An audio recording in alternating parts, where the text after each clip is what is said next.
Hi, and welcome to the SaVeg podcast. I'm Rose, and I'm a content creator going by the handle Cheap Lazy Vegan, and I also own a vegan cafe by the same name as the podcast, which is SaVeg Cafe. And I'm Daniel, also a vegan, and one of your favorite guest stars on Cheap Lazy Vegan's YouTube channel. We're two friends currently living in different countries, and we'll be giving our savage take on all things life, veganism, and the latest trending topics. So basically, whatever comes to our minds, because we love to talk. You are currently listening to the previous episode of this podcast, but if you would like to listen to this week's episode and get some exclusive content, go over to patreon.com/thesavagepodcast. Hello, everyone, and welcome back to another episode of the SaVeg Podcast. We're back with an extra episode this week. Guess what? Because we're getting drunk again. Oh, and God. we need to bring you. Daniel is pouring himself a giant glass of wine for those of you that are not watching. And today, guys, oh, holy shit, that is like an entire bottle. Okay, first of all, Rose, look at how small this glass is to my hand. It's be a baby glass. Okay, first of all, that wine glass looks like something that they that they serve at the church. Like, you know, like I don't know if you guys have ever been to church, but like, you know when they like serve like the blood of Christ or whatever. Mm-hmm. Have you ever been to church, Daniel? I have, and I'll be feeling a little bit religious today. That's why I got this glass out, you know? The glasses where they serve like the Jesus's blood, which is basically wine, looks like your glass. Yeah. I didn't know you'd be religious as hell. It is, especially when we be talking about love, okay? Oh, God, I'll be thinking of the... Okay, so let me guess my glass ready. Oh, goddamn, your glass is a proper glass, Rose. Holy hell. Yeah.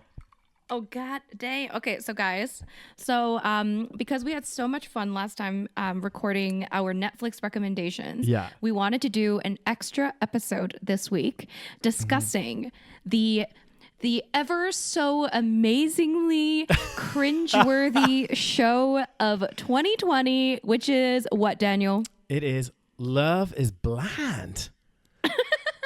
We say that it's blind. And is love blind, Rose? That is the question. Is love blind? We gonna find out together after many glasses of wine. I think after many glasses of wine, it'd be blind as hell. Yeah.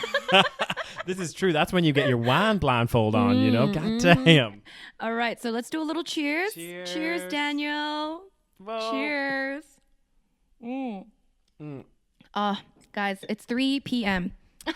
So I think that's an appropriate time. Oh, you know, I'm just going to come out of this quarantine with a severe drinking problem. Yeah. Is this your third day drinking in a row, Rose? Oh, Daniel, I would like to not be judged. No, did I drink? Wait, which day did we record the 2 days ago. One? It was not 2 days ago. It was. I think it was Tuesday. It was Tuesday. Oh, okay. Yes. And today is Friday. So there was one day that I did not drink. So I would like to feel... Yeah, anyways. What were we saying? Okay, so today we're going to discuss the Netflix series called Love is Blind. Mm-hmm. And for those of you guys that have not seen it, maybe you don't want to waste your time, but you do want to waste your time. Rose, did I recommend it to you to watch? I can't remember because I watched it and then I feel like a lot of people.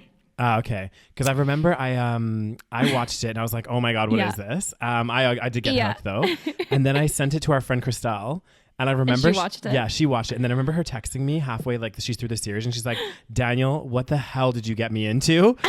And I was like, oh God, yeah. But I think we should just give I'm just gonna give a little premise. Yeah, you give a blurb.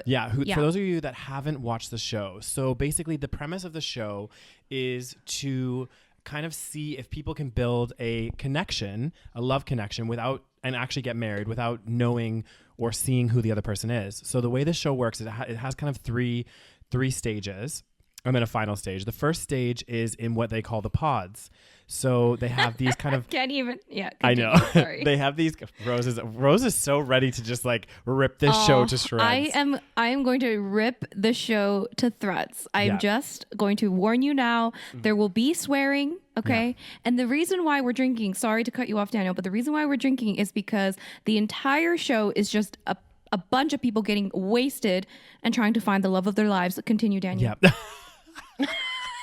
Oh, God, I'm scared for this one with Rose. You know, God, I'm going to need that bottle of wine. God damn. Oh, Daniel, you're going to need to drink. Okay, yeah. continue. So the premise of the show is, so they're in these pods. And the way the pods work is the guys and the girls go into the pods. They can't see each other, but they can have these dates and communicate with each other. Now, they have up to 10 days in these pods. Now, within this 10 days, they have to decide whether or not they want to marry the people that they've made these intense, they say like intense personal connections with just based on their conversation. They don't know what they look like. They don't know, that kind of stuff. So to see if love truly is blind.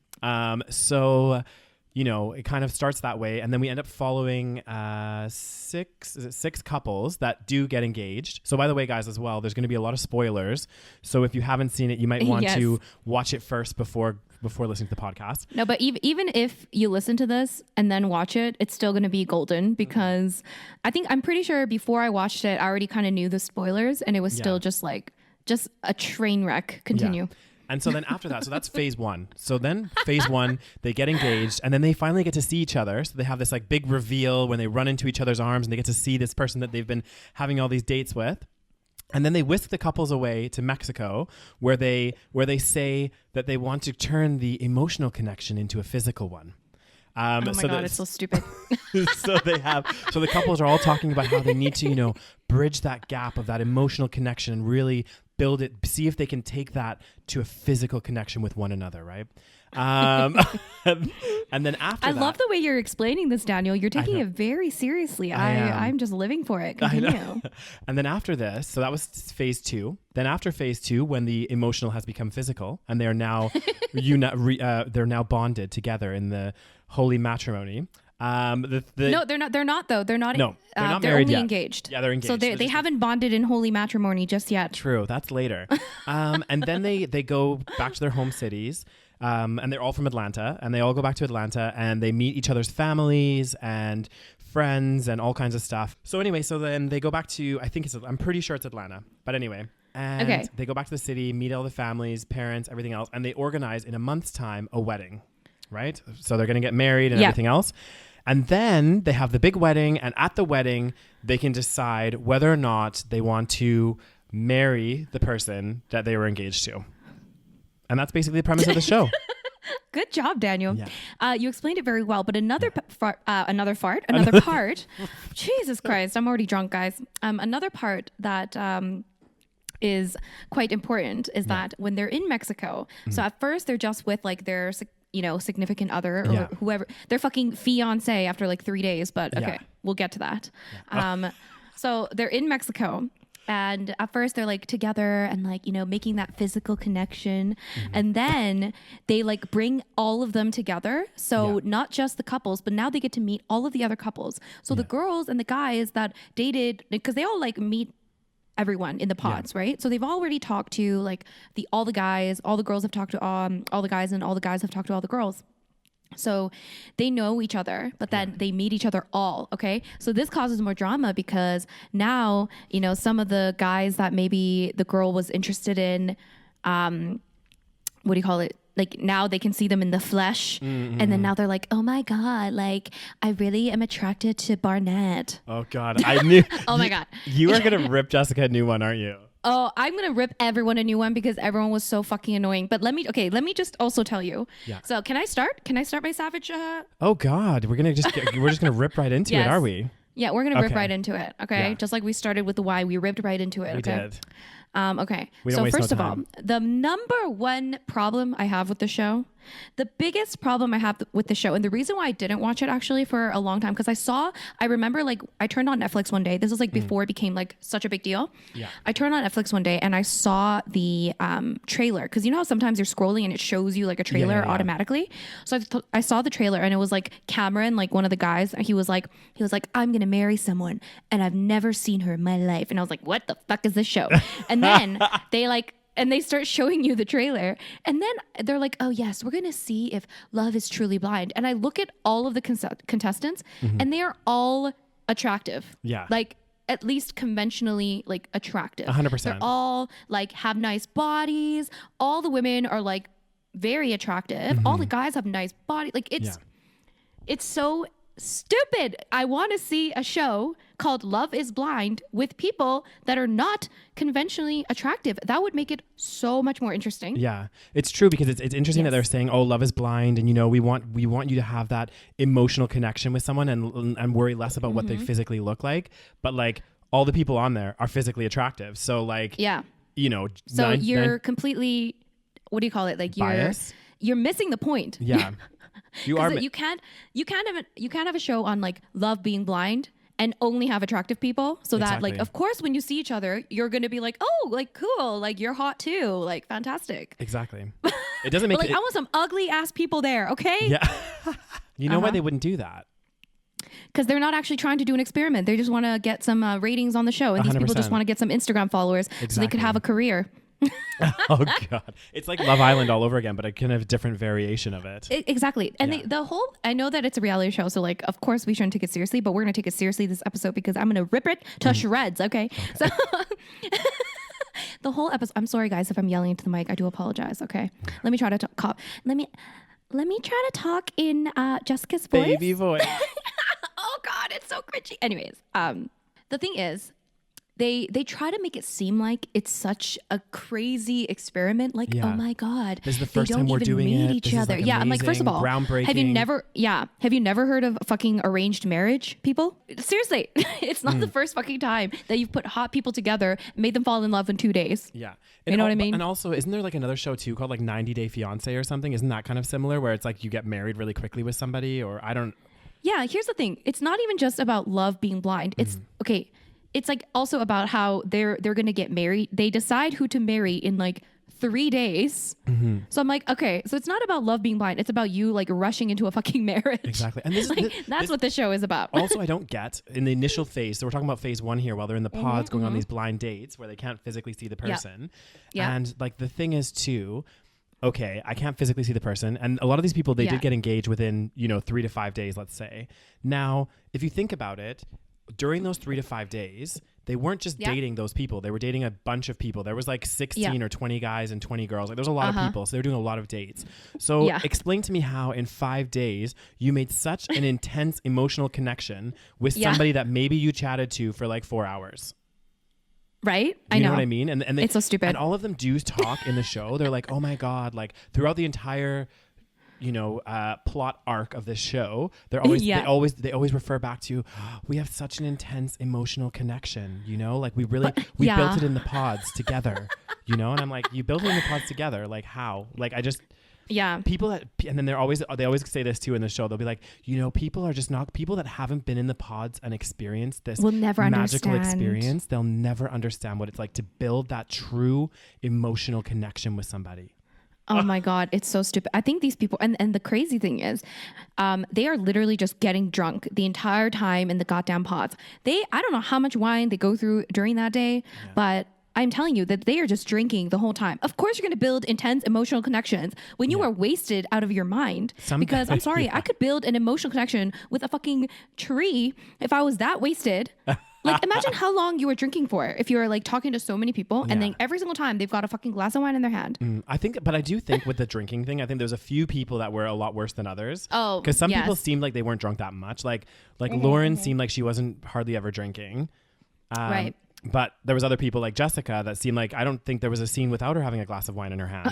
I literally I saw a parody on YouTube about her, just to like digress for a second. And literally the parodies are gold. Oh my God. Continue. It was so funny. And it literally was this guy in a blonde wig pretending to be Jessica. And like every single scene had this massive glass of wine in his hand.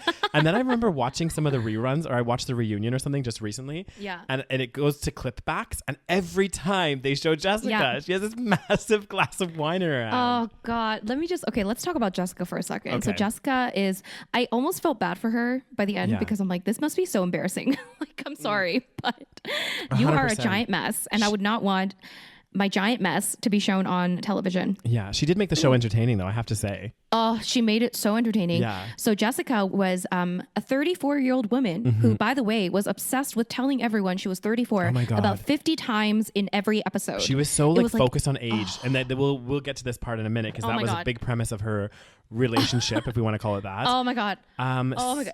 So and she was like a mess. I'm sorry. She said she was 34. She was definitely not acting it. No. And she would randomly talk in this like weird baby voice, like throughout the one scene would be, and I feel like they did this on purpose to like show the contrast, because one scene would be, you know how they like interview each other or interview the contestants during the show. So she'll sit there and talk in her normal voice, like, oh, so like Mark was like, you know, wanting to get physical, and then like it goes to the next scene, and it's like her talking to Mark, and she's like, I love that. I can't even do the baby voice. I know. I love that. Oh my God.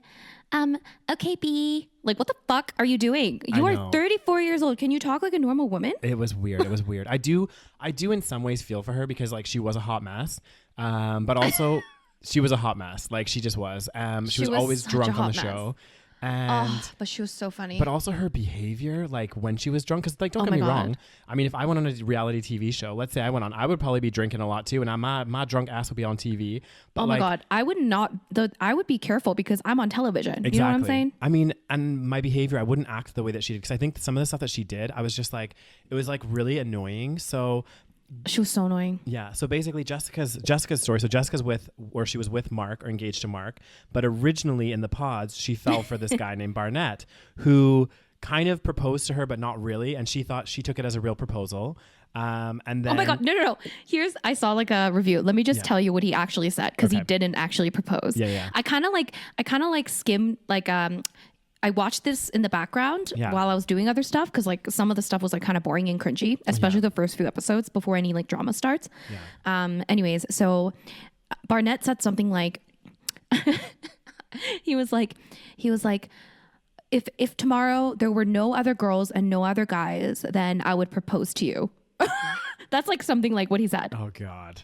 And then she took it to mean that he's going to propose to me tomorrow. Yeah.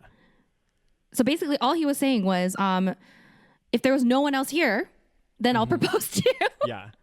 That's but funny. anyways, yeah. So she ended up with Mark, this other guy, who was like, so she's 34. Mark happened to be 24, which was a very big thing from the beginning.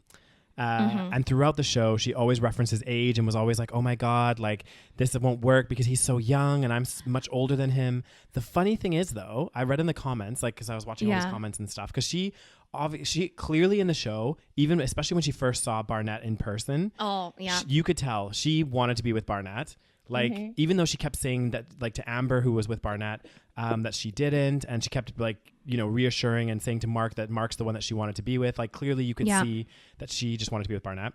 And Barnett was 27. So he was only 3 years older than Mark. So it wasn't like, so there would have still been a pretty big age gap between them. There would have been 7 years. Yeah. So this age thing was just like, it was so stupid, you know? It was just like an excuse, because clearly it was not an issue, because Mark had fucking proposed to you in the pods. You knew how old he was. And then you're like, oh yeah, I'm so in love with Mark because Barnett didn't want to take me. So I know. I want to continue on the show and get my 15 minutes of fame. So I'm just going to say yes so I can continue on the show and go to Mexico. I don't know if it was the editing, but I felt like she just kept bringing him down. No, she did. She wasn't nice to him. Like, this is the thing. She was so mean to him, especially about like how he looked. I'm like, he looks fine. Literally no one else understood what you were talking about, because like, everyone was like talking about how short he was. But I'm like, okay, this is why the whole premise of the show is shattered as soon as they all meet each other, because like apparently love isn't blind, because like imagine, you know what I mean? Like, what if Barnett was like shorter than Mark? Would the girls have liked him as much? Who knows? Like, did the emotional connection, did it take you further? Did it take you as far as the physical connection, even if he's like short as fuck? Barnett's like very good looking. Okay.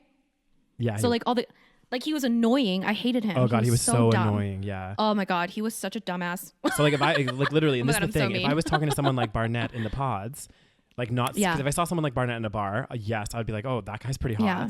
But like, if I don't think that personally I would have been able to make that emotional connection. I know. With oh my God, because he was so annoying. I don't know why all the girls were like falling for him. I know. And like, okay, so even in the pods, I don't know if it's the way it was edited so that they all sound dumb as fuck, but like, I'm sorry, but none of them sounded even remotely intelligent or like, you know, maybe Cameron and what's her face? Lauren, maybe. I really like Lauren. I can't remember the comment. Yeah, I do really like them. They're cute. But everyone else just sounded so dumb, and And the jokes that Barnett was making were so cringy and dumb. Yeah. I was literally just like, what is he saying? And then all the girls were like, oh my God, he's so funny.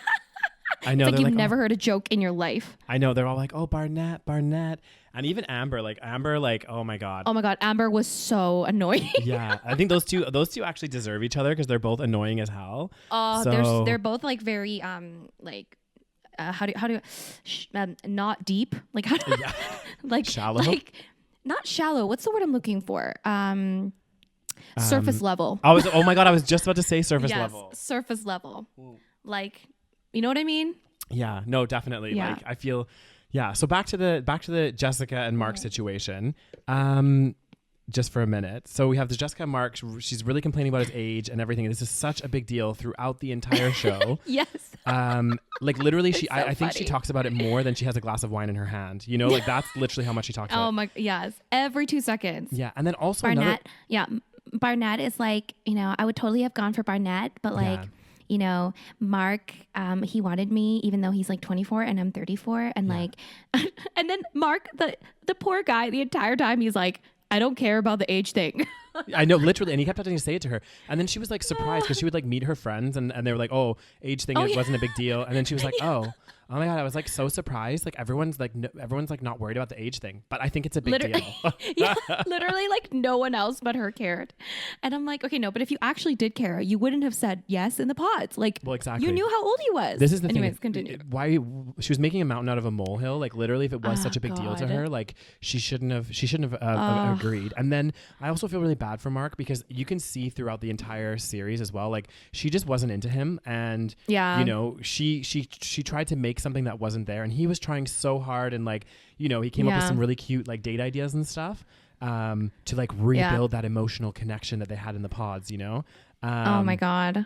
And I just feel like, especially like another weird thing with the show is like all of them would get together for events. So like Barnett had a birthday and they were all at his birthday, which none of them are his friends. So why were they at his birthday? Do you know what I mean? Or like, well, obviously it's not a real, it's not a real reality show. There's no reality show that's real. Exactly. And then they were like, even for the bachelor parties and stuff and the bachelorette parties, they're all the same party together. It was like, okay, weird. And well, it was all planned by the show, right? Because they want to stir drama. Of course, they want to stir drama between the girls and the guys. Yeah. And they got what they wanted. I mean, Jessica got smashed every single time, and then would pull Barnett to the side and be like, "Are you sure this thing with you and Amber? I'm here for you." Blah blah blah blah blah. Like, oh my gosh, she was so cringy. Yeah, it looked so bad, and the whole time I was just like, "What are you doing?" Like, first of all, you're engaged to another man. And secondly, he's engaged to another woman. Like it didn't work out for you guys. You need to like rein it in a little bit, like. Oh God, it was so cringy. Like that was bad. Oh God. Okay, should we go like couple by couple? Yeah. Oh no, another thing. I just want to say one more thing. Mm-hmm. So yeah, the problem. Oh my God, there's so many problems with the show. But I would so love to watch the second season. If there's a second season, I would love to watch a second season with people that are not all conventionally attractive. I would love that. I think that would be so fun to watch. Because then we can really see how things shift when they see each other. Because as soon as they meet each other, it all proves the entire point. Like it proves the point of the show wrong. So like the point of the show is like love is blind or whatever. But then as soon as they all see each other, they're like relieved. Do you know what I mean? Like when Amber sees Barnett, she's like fucking head over heels over him. And she was all like, oh my God, like my husband is like so hot. I'm like, okay, how would you have reacted if it wasn't that way? Exactly.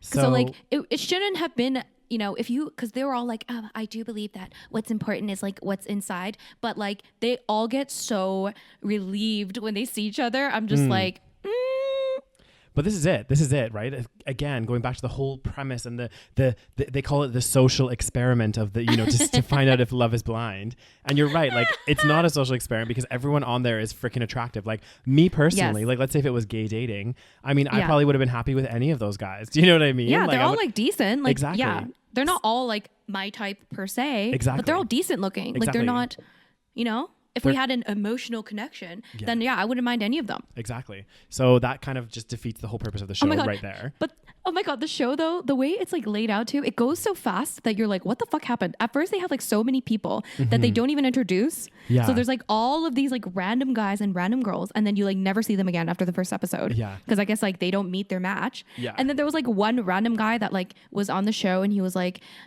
oh yeah, you know, this show is perfect for me because girls usually don't like short guys. I guess he was like short.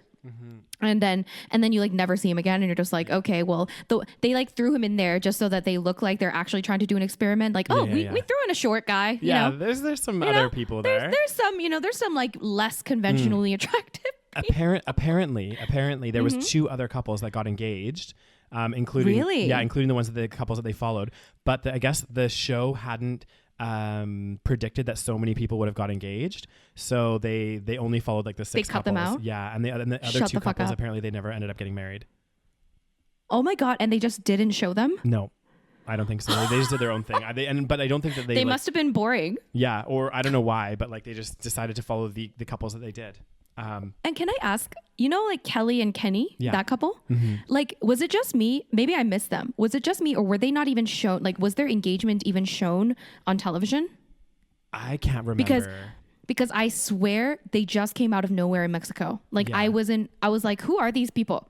Because like all the other couples, I remember them getting engaged because it was so cringy. Like all the engagements were just like so cringy. We'll talk about the engagements in a second. Yeah. And then all of a sudden, like Kelly and Kenny, I was like, who the fuck is Kelly and Kenny? Yeah. Anyway. I honestly, like, because I watched it like a while ago, like, you know, so I can't really remember. I remember actually, it's funny that you say that though, because I don't really remember Kelly and Kenny's engagement. So yeah. I don't think they had one. Like, I don't think they had, I think they just like showed them later. Yeah. They were just like, oh, and this couple's coming with us to Mexico as well. They got engaged. It's like, okay, cool. Oh my God. Anyways. Okay. So shall we do this couple by couple? Yes. Couple by couple. We're going to talk about each couple and I'm going to rip them apart.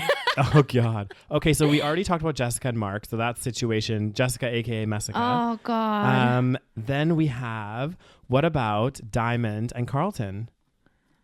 Oh God, you know, I feel kind of bad now because I feel like I talk so much shit about these people. Look, listen guys. When you go on these reality shows, this is why I don't want to go on a reality show, because people will rip you to fucking shreds. Okay. This is true. This is all in good fun, guys. I'm sure all these people are actually, you know, decent people in real life. And I'm sure they're actually kind of normal. But then because they're on the show, maybe they're encouraged to be a bit crazy. Yeah. I've heard that there are tactics to make them act more crazy. So they don't have their phones. They don't have outside communication. True. Yeah. So this is all in good fun. I don't hate any of these people. Just putting this out there. Well, let's look at it like this, you guys, like the people that are listening and watching on YouTube, for those of you that are. Again, this is just our take, not necessarily a little bit. We are commenting on the people and stuff, but it's more the show in general, how they portrayed these people, and a little bit how these people acted though as well. And we have to admit some of it can be from editing and cuts, right? Because if you think about it, like the way that you edit something, like even this podcast, we could take certain things out of context and it could make me look like a complete dick. And people be like, oh my God, why is Daniel doing that to Rose when it's completely out of context? So, and I do agree with you that reality TV shows, they want a certain extreme. And one of the funny side note, so like this is just really, really random. I actually applied for a reality TV show. I don't know if I told you this. I know this because I helped you film the video. Oh, that's right. Yes. Oh my God. Do you not remember? Yes, I do. Which one did you apply for to, Daniel? Would you like to tell them? Big Brother Canada. So I applied for Big Brother Canada. This was years ago. My God. This was years ago. When it was the first one. Were we still in university? I think we just finished because I remember it was like we used the campus to film. Remember? Oh, parts of it. Yeah. Okay, so maybe it was and it was the first season of, it was like Canada was just doing Canada Big Brother, and I was like, oh my God, I don't know, I just thought it would be cool to be on the show, so I applied. And then I remember watching like the first episode or something, and the people that they picked were so far on like an extreme. Like they did have one gay guy on there. I can't remember what his name was. Yeah. But he was like the over the top, like super, super extra, like starting so much drama. And I was like, okay, I can see why they didn't pick me, because I'm a little bit more low key. So they probably wouldn't like me on the TV. So I don't know. For sure. Yeah. That's so funny. Yeah. So we're just talking all in good fun. We're just making fun of the, don't take any of this seriously. Okay. It's just kind of like going through it and just being like, Yes. So let's talk about the couples one by one. So Tell me. We already did Jessica and Mark. Now we're going to talk about Diamond and Carlton. This is a shorter one. Oh my God. Oh, this one is interesting. Yeah. Carlton was a fucking dick. Oh my God. I know. I think he was so annoying. I know. I think that part of it though is like, okay, the interesting thing. So 2 things on Carlton. So at first when I saw it, because Carlton, again, for those of you that haven't watched, him and Diamond, they got engaged in the pods. And then when they were in Mexico, he told her that his previous relationship had been with a man and that he's bisexual. And then she kind of, at first, obviously was caught off guard. And then she came back. I think she spent a day thinking about it and then came back the next day and was like, okay, let's have a conversation about this. Because I feel like you weren't 100% honest with me in the pods because this is something that should have, come up and you should have said something. And then he took that as her attacking him and went really, really hardcore and they got into a huge fight. Now, at first, I thought that Carlton was struggling with his bisexuality and he, internalized it, felt all these mixed emotions. And that's why he kind of lashed out, but maybe didn't mean to. But then the more I think about it, there's a few things about Carlton that are very, very interesting because I watched the reunion on YouTube and there's a bunch of comments and stuff and people are like, this isn't the first time that Carlton's been on reality TV. So there was actually an episode of him. I'm not even surprised. Yeah. In, it was like the Real Housewives of Atlanta or something, or Real Housewives of something. Yeah. And I'm being completely honest, you should watch this clip. I should send it to you after. And he gets into a fight with one of the Real Housewives, and he is the campus most gay guy. Well, I'm labeling right now, but he was super flamboyant, femme, like snapping his fingers, getting in her face, and I was like, oh my God, this is not the same person. Like, how has he gone from this show acting like this to this show all of a sudden being like this? So it kind of made me think, well, maybe he's just doing this just to be on TV. Do you know what I mean? 100%. Like, it felt very, very weird. And I kind of felt bad for Diamond because like she kind of got like thrown under the bus, I feel a little bit. So. Well, apparently, so basically, Diamond was pretty sweet. Like I liked Diamond. But cool. She felt like, that would be a shocking thing to hear. And I know that we talked about this actually before where, what if a guy that a straight woman liked or was in love with all of a sudden came out and said, oh, I actually am bisexual. Yeah. And I think that, maybe this is something that we need to get rid of. But I think a lot of straight women would be kind of, unfortunately, a bit turned off by that. Yeah, they would. Now that's something we can discuss. But the thing is, a lot of people think that's like biphobia or whatever. So a lot of people, maybe not a lot of people. I think I've heard some people labeled Diamond as like biphobic, but I was like, no, like that's not really fair, is it? Because it's like, I don't know. Like to me, it's like, that's just not fair because of the way that he handled the situation. Exactly.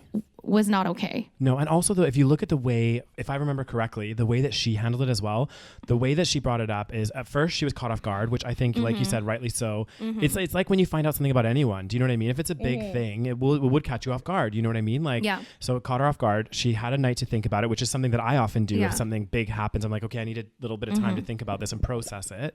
Yeah. And then she came back and was like, okay, like, let's have a discussion about this. She's like, I'm a little bit hurt because I do feel lied to. Never at one point was she like, really rude or aggressive until he started attacking her. And he was like, well, this has never been a problem with any other girls, blah, blah, blah, blah, blah. And then, which is bullshit, by the way, because the day before he was literally like, oh, I've been like rejected by girls because of this or something like that. I'm so scared to tell her because, so if it wasn't a problem with other girls, why did you say that, first of all? And second of all, why didn't you just tell her in the pods if it wasn't such a big deal? Well, this is it. This is what she said. When he said that as well, though, she was like, he was like, oh, well, no other girls have said this is such a big deal. And she's like, well, then why didn't you tell me in the pods? Like, it doesn't make any sense. Like, if this is a part of who you are, like, it's something that you should be open and discuss about it. Like, it shouldn't, and again, she was trying to have this conversation with him, and never at one point in the beginning did I feel like she was attacking him or being biphobic or whatever else. It was until he kind of started lashing out, and then obviously, I think he called her a bitch or something.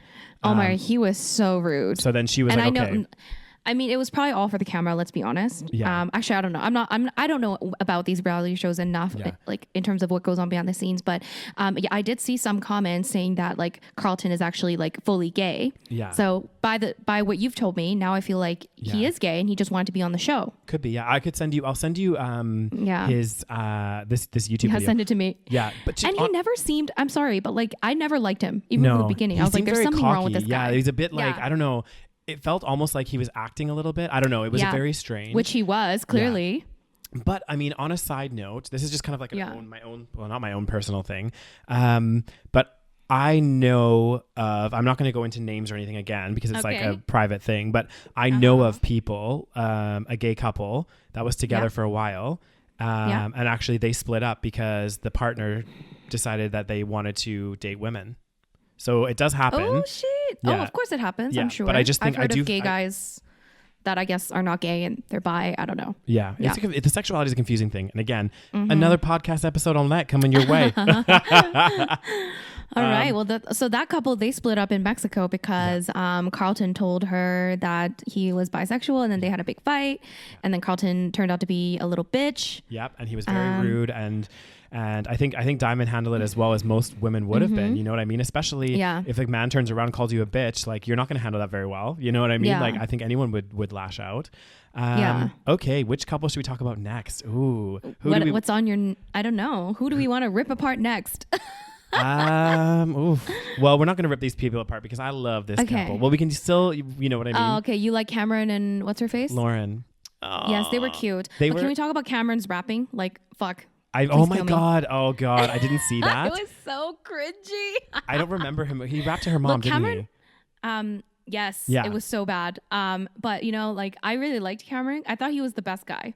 Like in terms of, you know, he's just kind of basic, you know, kind of basic, but he just seems like a nice guy, you know, nice, basic white boy. Yeah. Okay. But that apparently raps. I don't know. Not very well, but he did seem very sweet. And he seemed like he had a good head on his shoulders, and their relationship was the most believable to me. It was definitely the most believable. Like for sure. I mean, and Lauren, I love Lauren. Like, I just think she was sweet. Yeah. She has a very bubbly personality and just like super. Yeah. Can I ask you a question, Daniel? Yeah. Did you cry when her dad came to the wedding and cried? A little bit, yeah. I was a little bit emotional. I almost cried. I was like, holy shit. This entire time I was watching the show, just like rolling my eyes and just like making fun of it. And then when her dad came and was like crying, so her dad came to the wedding, of course. And then they like had this like backstage moment where her dad was like super emotional and he was crying and he was like, oh my God, my daughter. I was like, like, oh my God, that's so sweet. It was interesting because the whole thing with Lauren and Cameron as well is you have this backdrop of like, she's black and she is like very much about like her whole, I think it was her career, or she wrote books or something about like black empowerment and how important it was. And her dad was very about that as well. And it was interesting. And she had only dated black men before. Exactly. So it was a different thing for her. And I thought it was interesting because Cameron's last relationship was also with a black woman as well. So he likes the black. Once you go black. Yeah. Oh God. No, but like. And he was into rapping and stuff. I don't know. Damn. I think the funny thing is I remember seeing some comments again on some YouTube videos and stuff because I was like watching some like parodies and reviews. And I do think Lauren and Cameron were the one relationship that was the most believable, but they also seemed like the most kind of like well put together. Level-headed. Yeah, level-headed individuals. Everyone else on the show seemed to have a plethora of issues and drinking problems, and you know, they were the kind of the rock that was like the one that you could like, you know, Yes. You could tell that they were both just kind of, you know, solid people. You know, they weren't like, they weren't too like showy. They weren't too extreme. They were kind of, you know, relatively smart. Both of them were relatively, you know, so they were just put together. Exactly. You know, so you can't, of course, that doesn't make a good reality show because they're just too put together. Exactly. But you need at least one couple that's like that. So that it's a nice little story. Exactly. If all the couples were like that, it would have been boring. So, because like Lauren and Cameron were so sweet, but if everyone was like, "Oh, I love you," blah, blah, I know, and there was no drama, you would just be kind of like, oh, "Okay," but instead you have like Carlton and Diamond having a massive brawl or fight at the pool. Like, there's just so much. Yeah. Oh God, reality TV. Cheers! I'm having my second glass. Cheers! I've already halfway through my second glass. Oh God damn! Your Jesus's blood. The blood of Christ. How be that blood of Christ, Tyson? In my little holy glass. Yeah, it's be delicious as hell. Anyway, I loved, and Diamond and no, not Diamond, what's her name, Lauren and Cameron were also I think very good looking people. Yeah, they were. Well, Cameron was like, he was cute. He wasn't like super good looking, but I think he was like nice looking. Yeah, he was like, I like the way he looked. Exactly. He wasn't like super hot. He wasn't one of those guys that you see at a bar and you're like, oh my God. But he's a guy that's like good. He was attractive. He's cute. You know, he was like very cute. Kind of nerdy, but kind of cute. Yeah. Yeah. But Lauren was stunning. I like the way he looked. Oh, Lauren was beautiful. Like she was beautiful. Yeah, she was so pretty. And yeah, I don't know. The interesting thing is too, those two, this is just shows you like, again, these people that go on this show, like they become like overnight famous because I know they have like 1 million followers now on Instagram and shit. Yeah. And also on YouTube, they started a YouTube channel and they have like maybe 4 or 5 videos. And they have like each video has like 200,000 views and like or more. It's crazy. This is why people want to go on reality shows. Like, let's be honest. And I'm not going to leave them out of the equation because I'm sure they also wanted the same thing. They, you could literally get a career out of this because now if you go on these shows, you have an Instagram page. It's a bit different from before. Like, let's say 10 years ago, before Instagram was like a thing. You couldn't like people would go on these reality shows, become like one-hit wonders or whatever. They would be famous for a little bit and then no one would recognize them, no one would remember them. Exactly. But if you go on this reality show once and you do it well, you could get a lot of followers and then now you can be an influencer. well, no, exactly. So you don't have to. Yeah, because people are going to follow you on Instagram. God damn, maybe this is what I need to do, Rose. I need to apply for some Canadian reality TV shows. Oh, goddamn. Love is Blind season 2. In Canada. Oh, goddamn. Oh, goddamn. Except I don't know if they'll do the homosexual variety. Oh, my God. That would be so entertaining. Can you imagine? But it would be, how would they do it? Because like, how would they pick which guys to put on which side of the pods? Oh, yeah. Because like basically in the show, before they get into the pods, they have like the girl side and the guy side. Yeah. And then they each meet, they can go into like different pods to meet. Yeah. I don't know how they would do that for men, but if it was all men. But men or women. It would be so fun. It's funny because I was talking to somebody about Love is Blind, Love Island. And I was like, oh, it'd be interesting if they had like a LGBT Love Island. But then I was like, oh, how would they do that? Because people have to like I've never seen Love Island. So it's like a British reality show. And it's like, I heard it's like the most trashy thing ever. Oh my God. Ever. It's so cheesy. It's like worse than Love is Blind. Oh God. And again, the people go on there, they're all super attractive, amazing bodies. They have like, and each of them get like millions of followers on Instagram after they leave the show. Right. And like clothing deals and stuff. But they go on there to like form couples basically, and the last couple standing I think wins. So it's weird, and then new people come on all the time, and couples split up, and new couples form, and it's crazy. Oh God! But yeah, I was like, I wonder how they do an LGBT one, but like it would be really really complicated, wouldn't it? Because it's like. Yeah, I don't know. Has there been like an LGBT like reality show like that? There was one called that Courtney Act, the drag queen, hosted, and I think it was called the Bi Life. So everyone on it was bi. So there was guys and guys, girls and girls. They were all like kind of dating one another. Yeah. So it was. I never watched it, so I don't know if it was good, but interesting. Something to watch. Okay. Cool. Continue. Yeah. So shall we move on to our next couple, or do we want to? Yes. Let's move on to the next couple. Okay. So the next one. Oh God. I haven't insulted someone in a while, so. Yeah, you haven't. So all the next ones are like ridiculous. So you can definitely get that insultation out. Insultation. So what about Kelly and Kenny? What about those two? I thought they were kind of like, well, they weren't that interesting, and that's probably why they didn't show the what do you call it? Engagement. The engagement. Yeah. I thought that I saw this like guy talking about this whole thing on YouTube, and he was like, "Oh, Kelly and Kenny, I don't want to talk about them because they're so boring." Yeah. I think I liked Kelly. She seemed kind of nice. I liked Kenny too. He seemed, but although he was kind of weird. Yeah. Like he seemed very nice most of the time, and then he would have these random moments where he like lied about them having sex, which they never did. Yeah. And at the end when like she said no, he like had a fit to the cameraman. He was all like, "Don't film me." I'm like, dude, you're part of the fucking reality show, man. Exactly. No, I'm supposed to film you, bitch. The interesting thing with that is a lot of people like slagged Kelly off. Like a lot of people were like, oh, because how she said at one point, she's like, oh, typically I go for guys that have like 6-pack abs. And did she say that? Yeah, she did. She's like, I like guys with like, I'm not really physically attracted to Kenny, but we have that emotional connection. I thought Kenny was cute. Like he was fine. Good looking. He was a good looking guy. He was very good looking. Yeah. I would go for him. I mean, Kenny, if you're still single. Yeah, like he was good looking, and he was like he seemed like a nice guy most of the time. Yeah. No, but this is the interesting thing. So I mean, again, I don't know. There's a lot. I've heard this too. I think I know what you're gonna say. Theories. So basically, yes, they were both gonna say no. Exactly. Kelly and Kenny had agreed to say no, and then they were gonna date after the show, kind of like what another couple did. Although that was a bit of a hot mess. We'll go into that later. Oh my God. I have so much to say. Yeah. And then Kelly, I guess that's why she was like crying and quite emotional in the reunion, because she was like, pardon me. I didn't watch the reunion. Maybe I should watch the reunion. Oh, you should watch it. It's so funny. Amber calls out Jessica. Yeah, I saw that part where she was like, "You're a fucking bitch."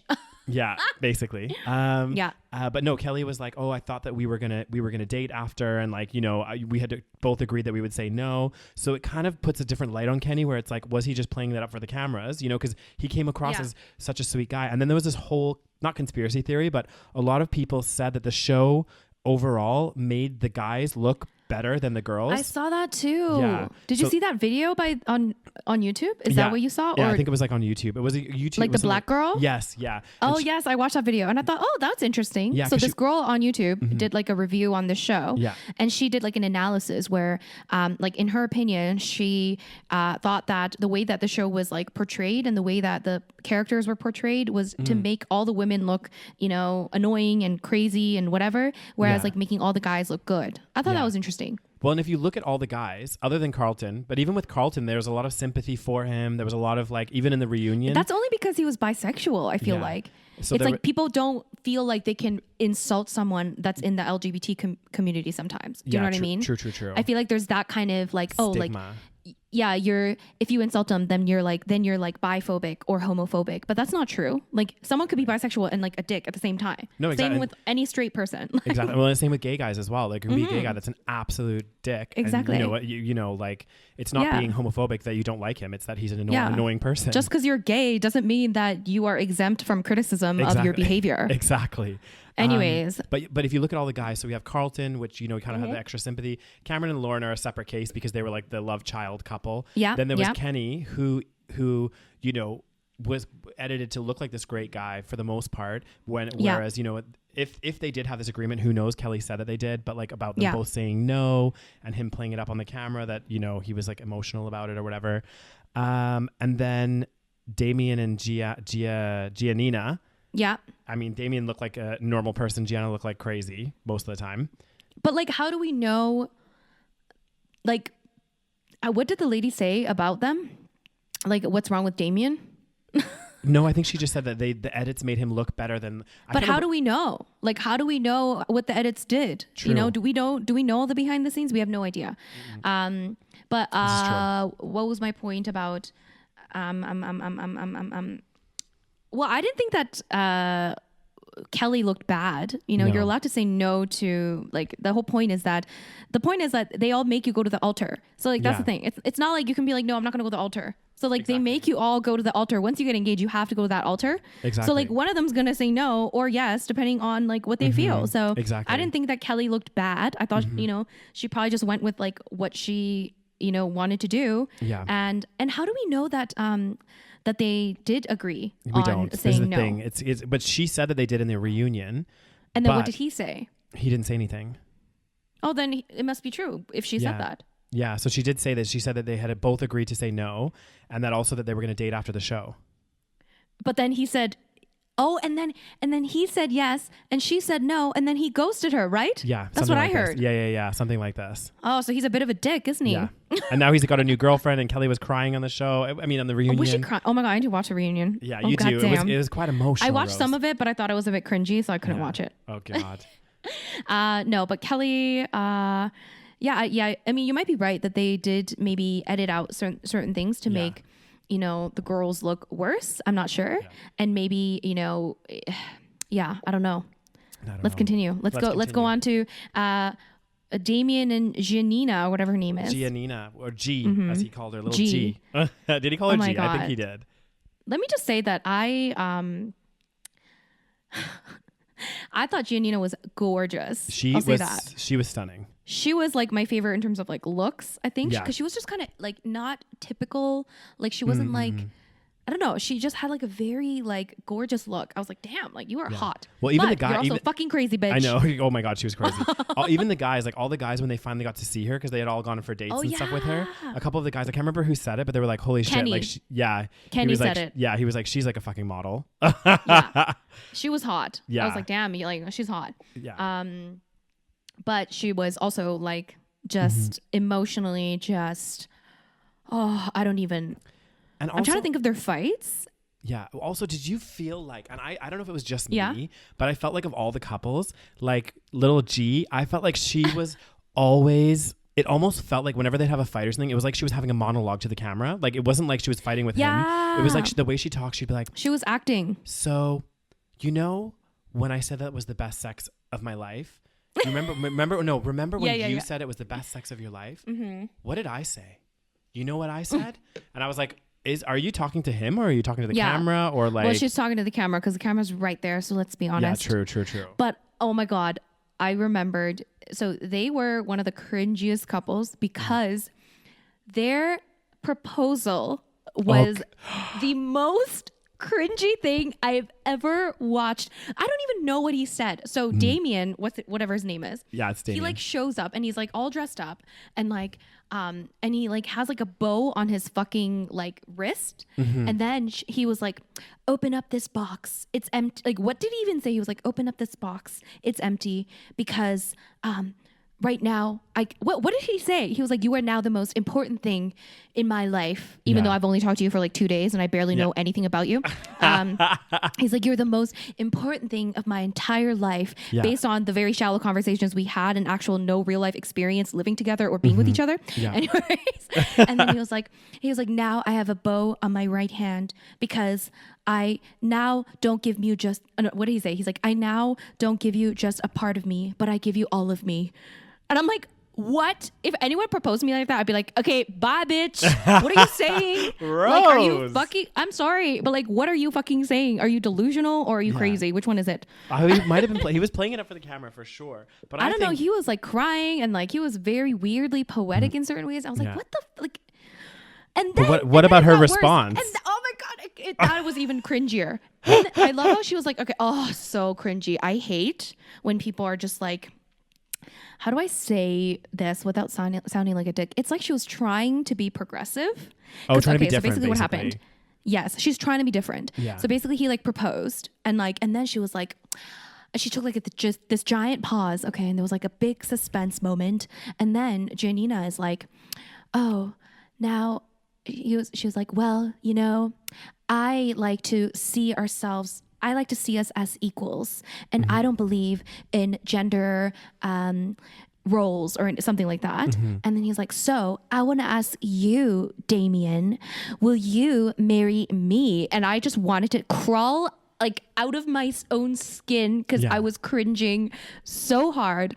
Because I'm just like, I'm sorry, bitch. Okay. Like, let me just sit you down right now and tell you that this is not the same thing as reversing fucking gender roles or like defying gender roles because he fucking just proposed to you. If you wanted to like, sorry.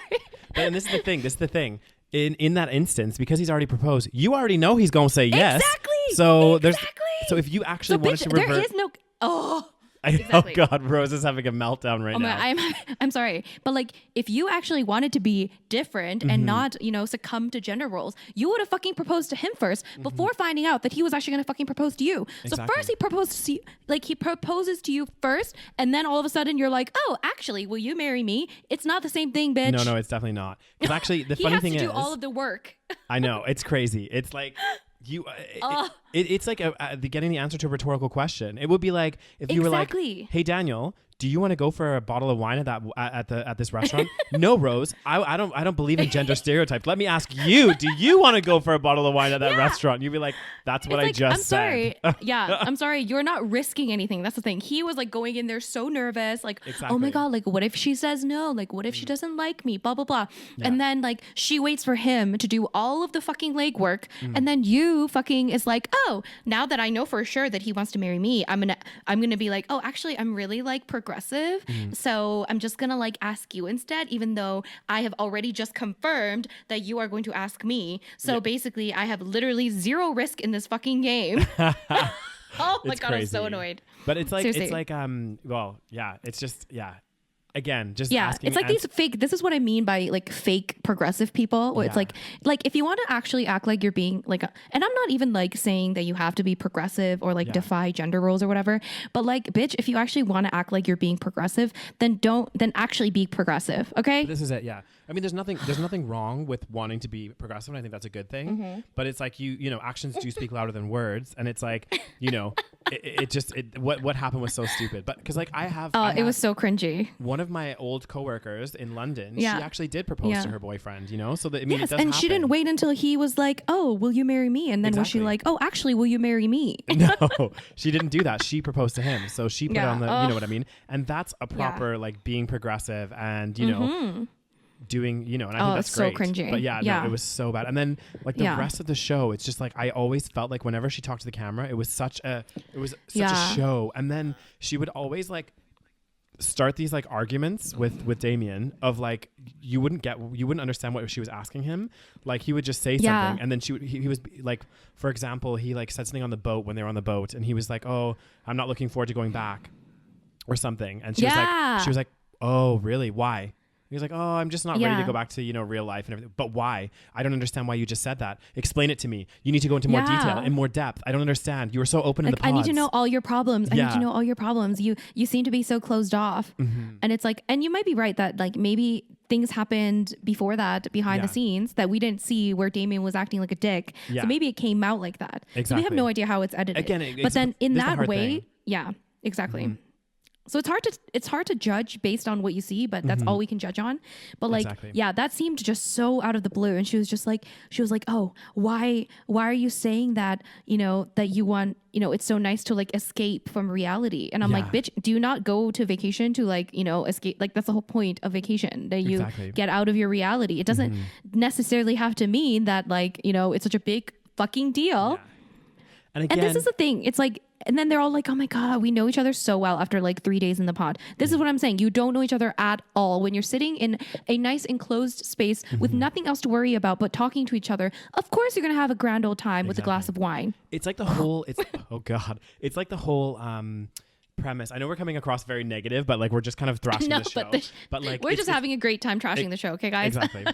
It's like that whole idea though. It's like people that like, for example, like when I went backpacking and stuff, it was quite common for like people to become couples, like backpacking together. You know, like you just meet somebody and whatever else.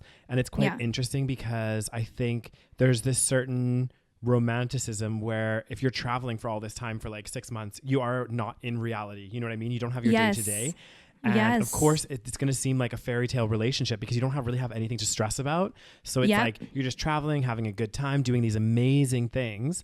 And it's not until you go back to, quote, reality where it's like, okay, we have our day jobs, we have bills to pay, we have this to do. And, you know, the regular mundane shit of life, which can be kind of boring and sometimes stressful. And that's when, you know, you really do test relationships and see like what happens. But like, that's the thing. That's why it doesn't make sense to get engaged with someone in a pod after 3 days. And you know what? Like maybe some of them will work out. Like, don't get me wrong. Exactly. It's a way to, of course, like, you know, it's a way to meet somebody. So like, you know, if you're going to click and do well, like you could potentially do well. But, the fact is that that's not the test of a relationship. Like they're going to go through so much more after the actual pods and the, you know, and the realities of the world. And you're so right. Like when you're on vacation or when you are, you know, they say like, oh, vacation romance, right? Vacation romances don't last for a lot of reasons. Of course, not all of them, but there are mostly they don't last because when you're on vacation, you're in a different mindset. And when you're in that different mindset, you act differently. You are a different person in a way. So yeah.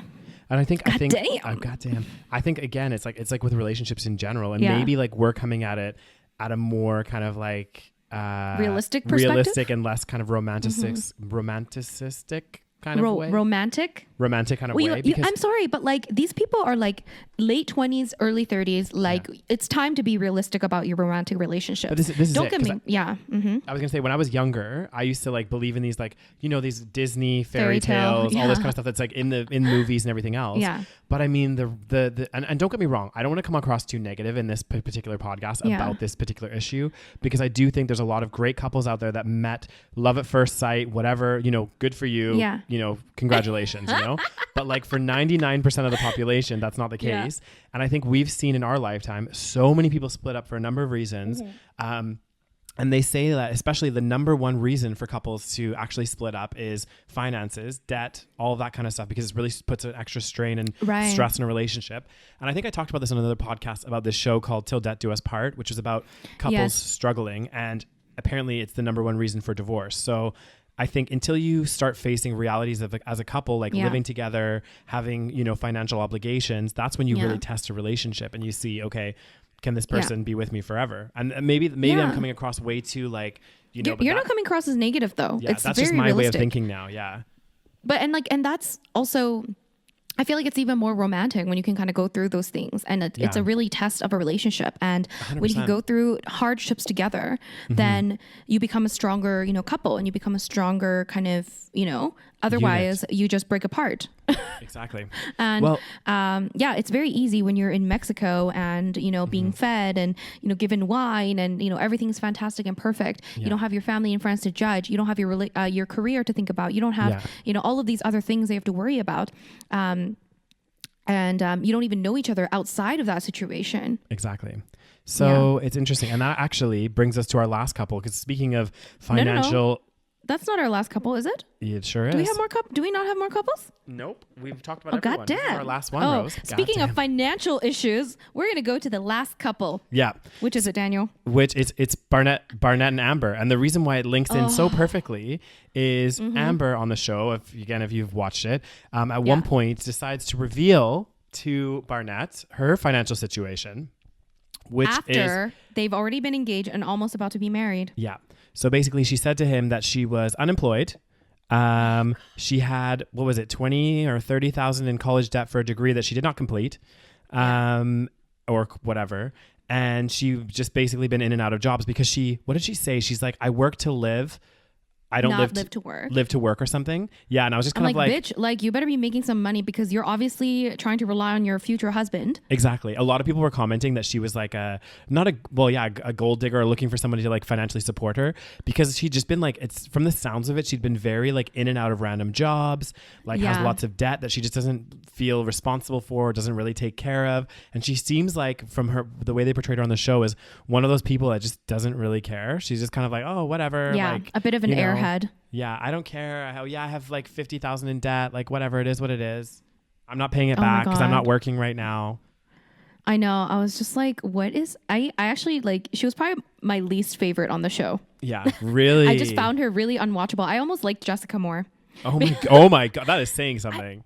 She was just so unwatchable. Like, she was just so annoying and extra, and I felt like she was just putting on a show the whole time, and she thought she was like the hottest shit in the world. And I was like, I'm sorry, but like, you're not that great. And like, also your personality is really annoying, and like I don't understand these people, because like because you know, they're like, oh yes, like, you know, it's love is more than just looks. And then I'm like, okay, sure, yeah, like, totally agree, love is more than just looks. Of course. But then when you hear them talking, I'm like, you're all fucking idiots. Like, like none of you are having intellectual conversations. And maybe they did have intellectual conversation off camera. But based on what I've seen on the goddamn show, I'm like, you all sound like fucking idiots. She's just like, Barnett's making some dumbass like dirty joke, and she's just like, oh my God, Barnett's just so funny. I know. Oh God. And I also found like her personality, like, and again, it could be edits, it could be the way they showed her on the show, whatever else. Yeah. But like, she was just she's like so brash and so loud and so just kind of like so obnoxious. Annoying. Like one of those people that if you met, I'd just be like, oh my God, I cannot handle this person. Like, you know, like so extra. Yeah, super extra. It's like, okay. Like, and I know that, you know, and I are extra. Yeah, we're extra, okay? But like, I definitely know that. And there's definitely people that probably are like, oh my God, Daniel's a bit too much. Yeah. But I still feel like I'm a couple tones down from like Amber's level, where she's like super like, you know what I mean? Like, very I don't know how to describe her. It's like she's annoyingly extra. Like, she's not funny extra. You know what I mean? Like, I feel like you're funny and you get like you get crazy, but it's kind of like hilarious. Whereas like she tries too hard. Like that's the kind of extra. You know what I mean? Like she tries it doesn't to seem be so... She tries to be so cool and so crazy and so like out there. And I'm like, you're just annoying. And then she like hits Barnett with the fact that she's not that Barnett was like, again, like it could have been edited to make her look bad and Barnett look good, but Barnett was so annoying the whole time too. Like let's talk about Barnett for a second. He was like, oh my God, he had like, I'm sorry, again, physically I thought he was like the best looking one. Yeah. But he was just such like, it's like there was nothing between his ears. Like, I don't know. He just wasn't, there's no personality in my opinion. Yeah. He had very little personality. He thought he was so funny, and none of his jokes were funny to me. He was just making the dumbest dirty jokes. I'm like, how are you actually making a connection with these people when you're making dumb fucking dirty jokes? Exactly. And then he was like, oh yeah, the last girl that I talked to is the one that I want to marry. Or was it the other one? I'm like, You could just tell, like, he was just like, I don't know. I think typically he was like a player, and he came across as a player. And again, I think he just like would date girls, whatever, like just using his looks and stuff. But you're right. Like when he was talking and stuff, it wasn't like he really had a lot to say, or at least when, again, this could be I keep saying edits. It could be the edits, or could be what they decided to show. But like, you're right. A lot of his jokes and stuff. And I was like, okay, well, you know, like, what are your interests? What are your, you know what I mean? It was just like these dirty jokes and just like random stuff. What does he do for a living? I can't even remember. I think I can't remember.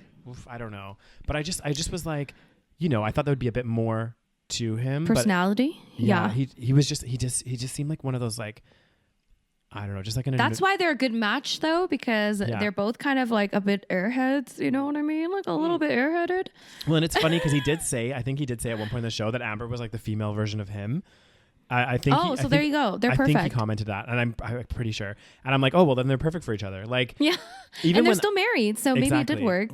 Well, and apparently though, get this. Did you see on the reunion show when Amber was like, oh yeah, you know, we had already kind of like, we got into some arguments and we were close to calling a divorce lawyer at one point, blah, blah, blah, blah, blah. Yeah. And I was like, okay, well, if you're like that in a year into marriage. Yeah.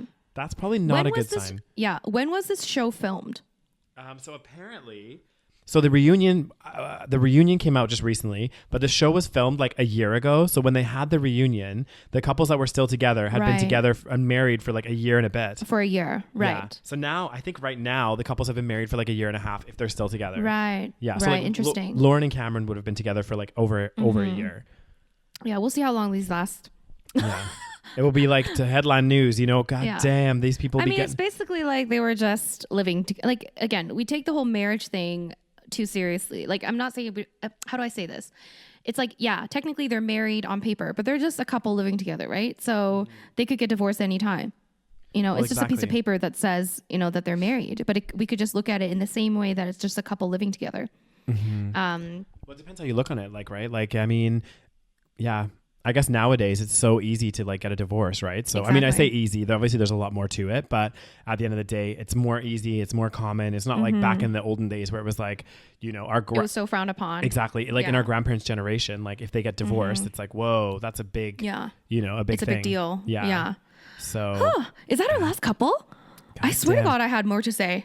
No, Let's talk about, mess-ica again. Oh God, you just love going back to mess-ica, don't you? Well, God damn. I'll tell you all the couples that we all talked about. So Kelly and Kenny, Lauren and Cameron, Diamond and Carlton, Jessica. Diamond and Carlton. Jessica, Mark. I don't know why they kept calling him Barnett instead of his name Matt. Oh, so I think because like he said that his friends call him Barnett, so like that's kind of how he introduced himself. Okay. Because he's so cool, so he's that's how he like cool. stands apart from everyone else. Oh my God, he's so annoying. I think from now on, guys, I want you to start referring to me as Davis and not Davies. I mean, and not my first name. Thanks. I love how you just said your last name wrong. I know, it's the wine. Oh my God. I was like, oh my God, have I been saying your last name wrong the whole time? Davis? I didn't know it was Davis. No, the funny thing is, apparently the spelling of it, because it's IES, it's a Welsh last name. Because in Wales they would pronounce it Davis. Oh, interesting. I can't even do a Welsh accent. I'm going to call you Davis now. No, Davis. Davis. And then we talked about Damien and Giannina. So anyway, okay, mess-ica. Let's go back to mess-ica. Oh my God. Okay. Well, let's try to think about it from the whole, you know, they made the girls look bad, guys look good scenario. So I do find that interesting that, you know, Mark was just... like he was so adamant on making this work, even though Jessica did say some like, you know, bad things to him, but it's like he didn't have a backbone. You know what I mean? No. And this is the thing with Mark. Cause like a lot of people are like, you know, blaming Jessica and saying like, you know what, but at the same time, they're like also Mark, the signs were there. And like, he was very much a pushover, but also like, I also think because he was so young. He was like very naive and he was just very like, he's honestly, I do think that Mark is such a sweet guy. Like he came across as a very sweet guy and genuine, but I just think he he felt like is inexperienced. Yeah, he's inexperienced. He was like, oh my God, this is the be all end all. This is what's going to happen. Like, I'm going to make this work, blah, blah, blah, blah, blah. So he was sweet. He was just a bit clueless. Like he was like a hopeless romantic kind of. And he also, somebody commented in one of the YouTube videos, like one of the comments was like, if Mark was 34, like instead of 24, then he wouldn't even look twice at Jessica. And I was like, this is kind of true. He was so like, it's like the young men, it's like a very interesting dynamic with like young men and like older women. I feel like the young men that are kind of like inexperienced kind of get really into these like older women. I don't know what it is. Like maybe there's some kind of like psychology behind it, but then it's like, because some of these older women, like, they can kind of like manipulate them or like make them feel a certain way. I'm not sure. But I found that interesting because I think it's so right. Because if he was like a little bit older, I think like he would look past her. You know what I mean? Fair enough. Because like she was just such a mess. Like she was not like, I mean, based on what we've seen on the show, like, I'm sorry, but like most, 34-year-old men that, have a bit of a head on their shoulders would not, see her as a potential mate. She was feeding wine to her fucking dog. I know, my God. And drinking from the same wine glass. I was like, what the fuck is happening? It's interesting though about the age thing, because I do think that does play like I don't want to talk too much about age because that's obviously that was Jessica's big thing. It was all about the age. Oh my God! But it was a big theme in this whole show. Yeah, but the thing is like I look at myself and where I was when I was Mark's age or maybe a bit younger, 23, 24.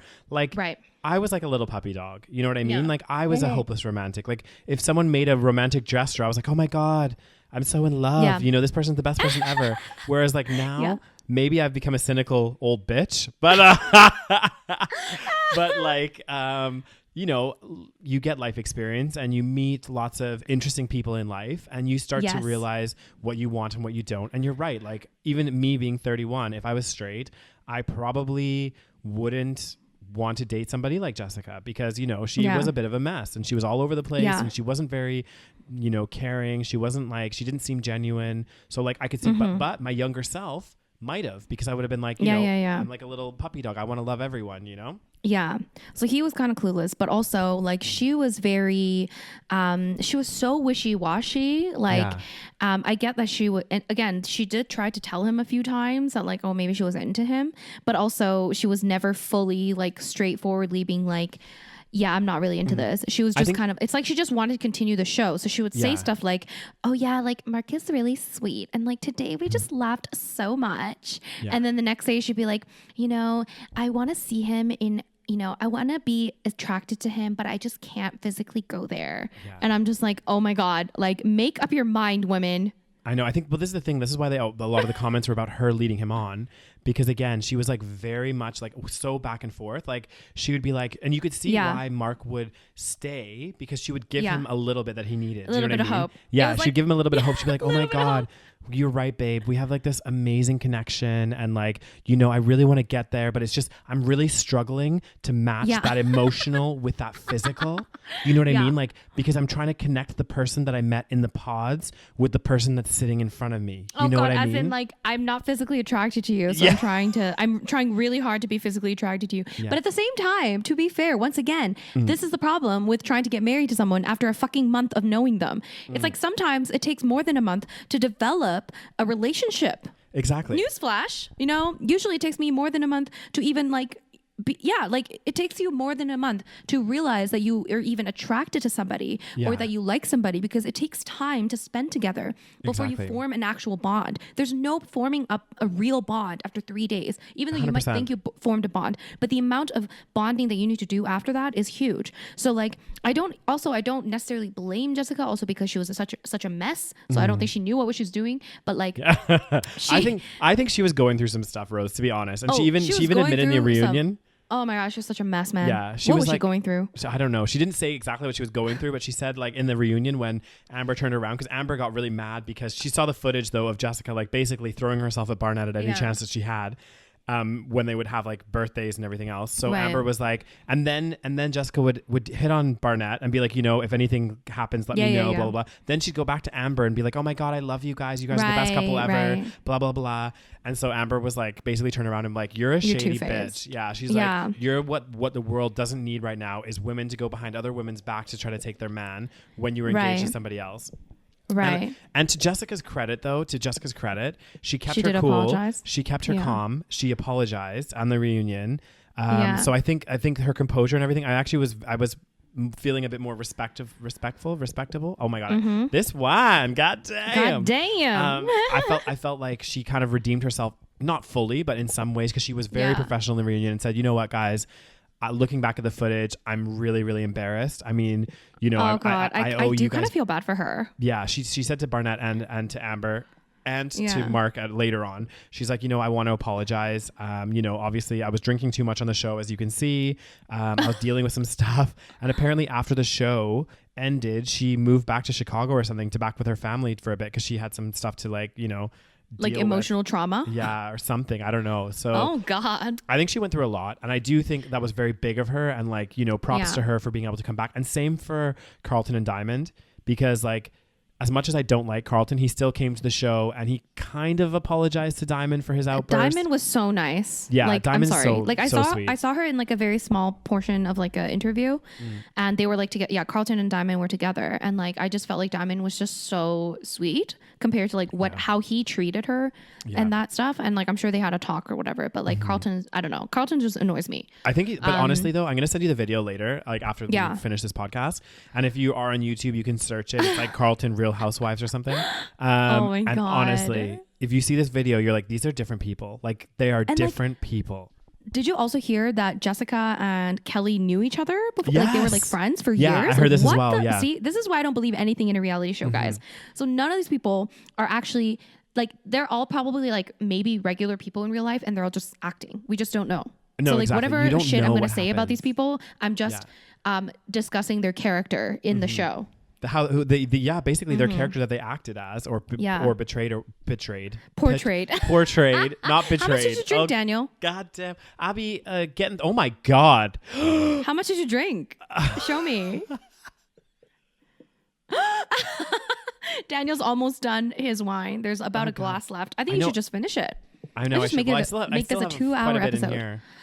Oh my God. Anyways, this show, man, I was adamant on not watching it for the longest time. I was just like, I'm not going to watch this show. I knew it would be stupid. Just, you know, boredom and wanting to just watch something mindless. Cause I haven't like, there's not like, I don't watch too much Netflix until now, apparently. And, it's hard for me to like, I kind of just want to put on a show and do stuff. You know what I mean? You know, clean the dishes or whatever. So I just kind of wanted to put that on while I'm like doing something. So I put it on while I was like cleaning the dishes. Did you smash any plates while you were watching it? No, I didn't. Like, oh my God, what the hell are they talking about? It was so cringy. I was just like, oh my God, this show is like such a cringy show. Yeah. But it was also like very entertaining. I did skip through some parts. Because I just thought it was boring. I just wanted to see the drama. Boring as well. Oh God, it's just, oh yeah. And the way that they talk is just so like fluffed up. I'm like, come on, you guys. Like, are you on some sort of like love drug? Like, you are not talking realistically here. Like, you cannot be this dumb. You are like 30 years old. I know. I do think a lot of them were, again, they kept like, and again, I guess we are not on these pods, so we don't know about this experience. But the whole time they were just like, you know, like we just built this strong emotional bond in these pods, you know, like no people that haven't been in the pods, they're never going to understand. They're never going to understand in the 3 hours that we spent together in the pods, because again, realistically in 5 days, how much time are you going to be able to date all these people? Like maybe an hour slots each. And you know, what do you it's just, it is crazy. Like we don't know what happened behind the scenes beforehand. Because like the funny fact, I know somebody that knows somebody that was like, I think either on that knows somebody. Somebody that knows somebody. That knows somebody that knows somebody. That was on either on what is the show, like Bachelorette? Yeah. Bachelor? Yeah. The Bachelor, maybe? Something like one of those like dating shows, right? Yeah. So maybe, I think it was The Bachelor. It was like Bachelor Canada. And like, I don't know if she actually made it onto like the actual like show, but I remember like she was like, you know, called in and like actually went into the, you know, to go filming and stuff. And apparently they put you in like a hotel before the filming. They put you in a hotel room without your phone, anything, no communication. Yeah. And I don't know if you get like entertainment, but you get no communication and you're with no one else. You're just by yourself. And they put you there for like 48 hours by yourself. Yeah. To be alone in a hotel room, maybe even longer. 2 or 3 days alone. Yeah. So that you kind of like go a little crazy, so right? they put you in quarantine basically. Yeah, basically, but without your phone, without like, Oh my connection. God. Yeah. So then, so they could have dealt with something like that. Do you know what I mean?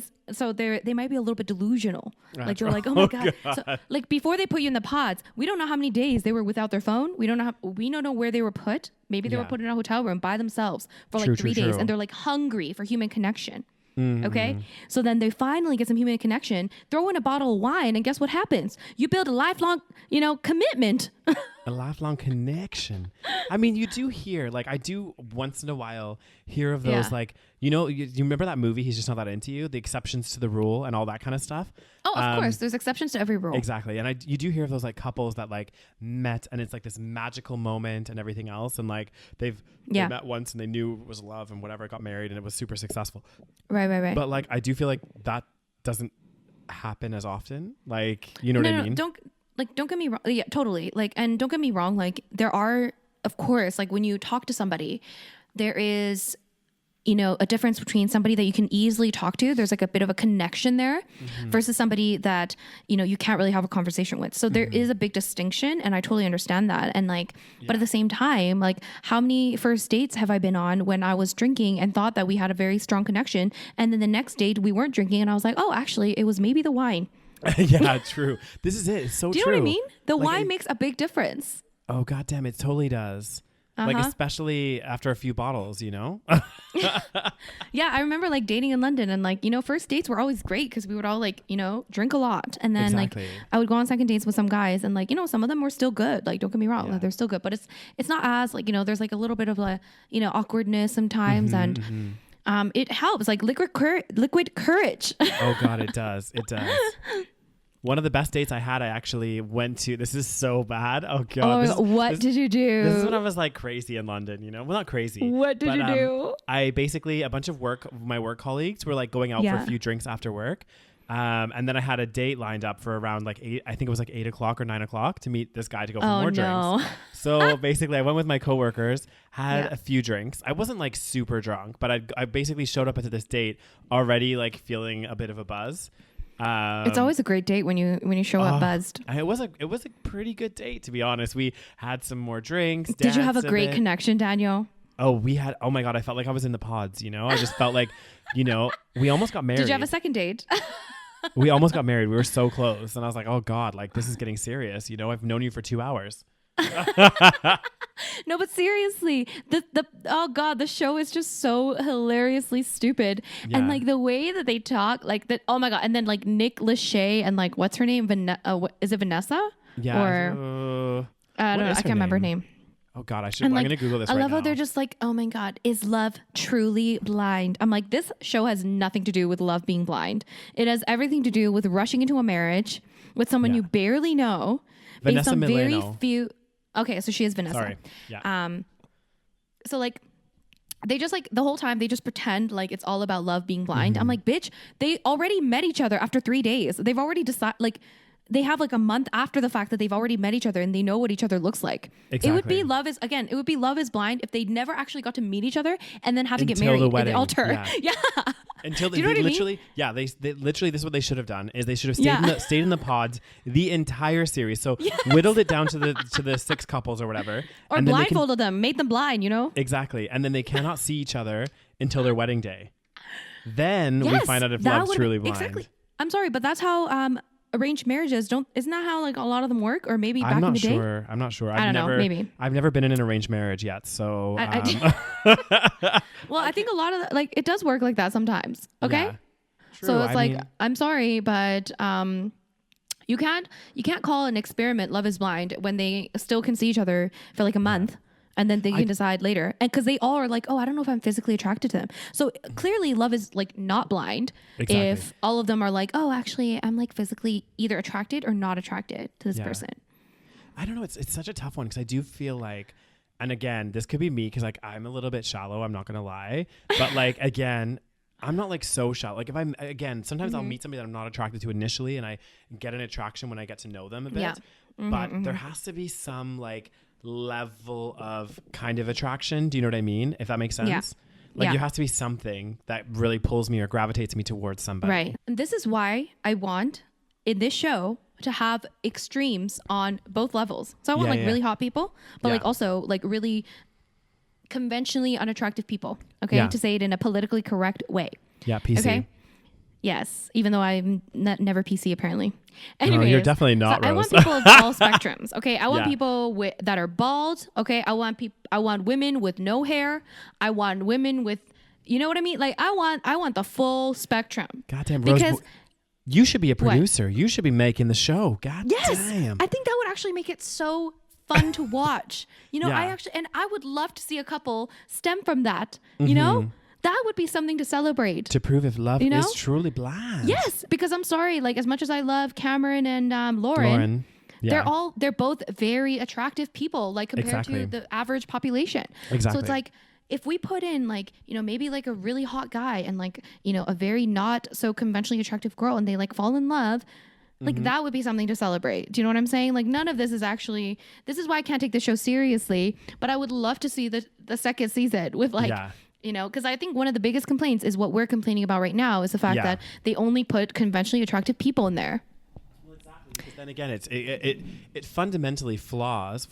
Yes. It's fundamentally flawed the experiment because technically, if they are doing this like social experiment, like it's not, and they're seeing if love is blind, then how can they say that love is blind if everyone on there is attractive? Do you know what I mean? Get some Asian people in there too. Okay. Exactly. Get a little bit more diversification. There'd be no yellows in there. God damn. Should I go in there? By the way, guys, producers of the Love is Blind, if you want to get some interesting Asian woman on there, I think you should talk to Rose, okay? She would love to be on the show. Oh my God. And if you do an LGBT version, hit up your boy here. Damn. Oh my God. I would love if you were on a reality show. Oh God. I mean, the funny thing is I was like you remember when I did my application to Big Brother? I was like super excited for it. Like I was like actually you were. And I wanted you to go on it. I know. I was like, oh my God, it would be so cool. But then I don't know. Now that I'm getting older, because obviously I did that when I was like 23 or something. And I would have had fun when I was 23 on the show, I think. Yeah. But like now, I don't know if I would want to do it. Like, you would think twice. Yeah, I would think twice, maybe. I mean, maybe if I have some irking or some kind of like inclination, then maybe I'll do it. But like, do you know what I mean? Like, I feel like I'm the same. Yeah. Because I think when I was younger, like I wanted to be famous. Like when I was like really young, I wanted to be like a famous K-pop star. Okay. Yeah. When I was like 14. Okay. Fun fact about me, guys. So I wanted to be like, and I always thought like, again, this is like when I was very young, I thought like being famous would be like the best thing in the world. I wanted to be rich and famous and have like unlimited money and like all of this like glitz and glamour. And I thought it was like, you know, amazing. The be all end But then again, like I got older and I'm like, I think the last thing I would want is to be famous because at least like super famous to the point where, again, like if I was like a celebrity like Fiance or something, I couldn't go anywhere. I couldn't do anything. Exactly. I would have to have a bodyguard with me. Like I just feel like a lot of my freedoms as a normal person would be stripped away from me. Yeah, like even in a reality TV setting, it's like, you know, I don't want to be famous in that way because you know what I mean? Like, yeah. I don't know. I'm mixed about it. I mean, who knows? Maybe I'll when I get back to Canada, I might reapply. Who knows? But probably not. Goddamn, you want to be on the show? No, I don't think so. Producers of Big Brother Canada. Oh, goddamn, no. I think, Daniel, if you were on any sort of reality show, you would be one of the favorites, Daniel. Do you think so? No, they might edit me to make me seem like a bitter queen. It'd be impossible to edit you in a bad way, Daniels. I don't know. Oh, everyone be loving so you. Sweet to me. Look at. Have you noticed my glow, Rose? God Your damn. Asian glow. God damn. I'd be like a tomato. See, this is the thing about drinking. Like, because obviously I get really, really red. It's fine when I'm like out at a bar or something because you can't really notice how red I get. It just looks like I'm a bit tanned or something, you know? Yeah. But then the second I'm in this kind of like lighting or like any kind of like bright lights, people like see me and they're like, oh my God, does that guy have a skin problem or something? Like, why is he so red? Like, is he out? Did he run here? Is he out of breath? God. Like, is he half Asian? Yeah. Oh my God. This is another thing. For those of you that are listening, I think we mentioned this in another podcast. I can't remember. I'm a little bit drunk at this point. But like, yeah, it's so funny because I get this like glow. Everyone's always like, oh, Daniel, you're Asian. We mentioned in the last podcast because I was like, Daniel, like I mentioned that I don't get red even though I'm Asian. Yeah. And you get red even though you're not Asian. It's so random. And a lot of people think Daniel is half Asian. Yes. I think that's really interesting. It is. It's so, because again, I mean, I don't really see it, but like literally so many people have come up to me, like even like people at like in London and at like random house parties have cornered me and been like, oh, so what's your mix? Are you half Korean? Yeah, I told you I got that on Tinder. Yeah. Some guy was like, half Korean, right? I was like, that's so funny. I've gotten half Korean, half Thai. Yeah. Half Thai? Yeah, half Thai. That's so random. What else have I gotten? Or just half Asian in general. That's so funny. Okay. It's because I got the exotic look, you know? God damn. It's because you be good looking, okay? People think good looking people mixed. God damn, you making me blush. You can't tell from my red cheeks, Rose, but I'm blushing. It's funny because no one thinks I look Korean and everyone thinks I look like Thai. Yeah, I get Thai a lot. I get like Filipino sometimes. I get Chinese. Like nobody thinks I look Korean. Yeah. Really? Yeah. Well, I think it's because the way that I dress and the way that I put on makeup, like it's not very conventionally Korean. It's Maybe not like that's Korean type. Yeah. But I don't know. Yeah. What does like a stereotypical Korean girl look like though? Do you know it's what I mean? hard to explain, but like when I see it, I can tell. So I can see why people don't think I look Korean because I don't fit that conventional stereotype. Yeah. They might be a bit pale. And it's because I'm like dark as well. Yeah. So a lot of people think I'm like Thai. Especially when you go traveling. Holy shit. Yes. Oh my God. I'm never going to tan again. You will, Rose. It's going to happen. I'll be confined to these walls. God damn. We will go on a trip somewhere hot soon, okay? Wait till I come back to Calgary and I get a good job and then we can go somewhere. When are you going to come back? I'm coming back soon, you know? Oh, goddamn. You be booking a flat. In the middle of this COVID-19. I'm waiting to book my flight because I don't know what the fuck's happening right now. Shit, guys. But what was I going to say now? Oh, yeah. The latest I'll be back is July. So it's going to happen very soon. Hey guys, we really hope you enjoyed that episode on Love is Blind. As usual, Rose and I got a little bit carried away with the wine and ended up recording a very extensive and lengthy podcast. So we've decided to break this session into 2 parts. So that was part 1, which is our kind of drunken discussion and thoughts on Love is Blind. And there will be a part 2 coming shortly, which is a separate kind of conversation and a window into Rose and I's drunken conversations. So as always, thank you so much for listening from the SaVeg Podcast. And please be sure to check us out on YouTube, SoundCloud, Spotify, iTunes, whatever is your platform of choice. And check out the episodes there. Leave a comment in the comment section below if you can. And yeah, have an amazing week. And goodbye from the SaVeg Podcast.